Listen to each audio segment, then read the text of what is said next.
आज की कहानी सोनू की है, जो कपड़े की दुकान में काम किया करता था। रोज की तरह आज रात भी वो दुकान से काम करके घर के लिए निकला। उसे रास्ते में एक लड़की दिखती जो उसे मुस्कुराते हुए देखती थी।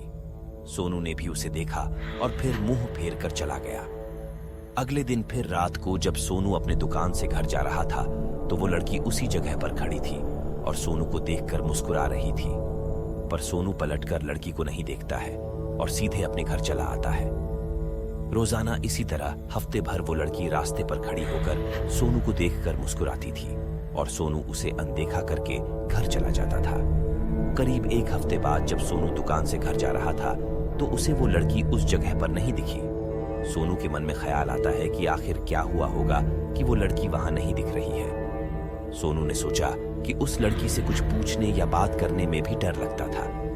इसी ख्यालों के साथ रात को सोनू घर पहुंचा तो उसे अपने बेड पर एक चिट्ठी मिलती है। उसमें लिखा था, मेरा नाम प्रीति है, मैं तुम्हें एक हफ्ते पहले रोज रास्ते पर दिखती थी। कल शाम तुम वहीं पर मेरा इंतजार करना। ये पढ़ने के बाद सोनू सोचता है कि आखिर इसे मेरे घर का पता कैसे मिला होगा और ये चिट्ठी मेरे बेड तक कैसे पहुंची। इसी सोच के साथ वो सो गया। अगले दिन सोनू दुकान से घर लौट रहा था तो उसे चिट्ठी वाली बात याद आ गई। सोनू शाम को उसी जगह पर पहुंचकर उस लड़की का इंतजार करने लगा।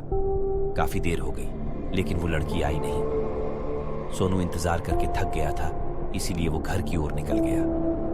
घर पहुंचते ही उसने सोचा कि क्यों ना चिट्ठी पर लिखे हुए पते पर जाकर ही उस लड़की से मिल लिया जाए।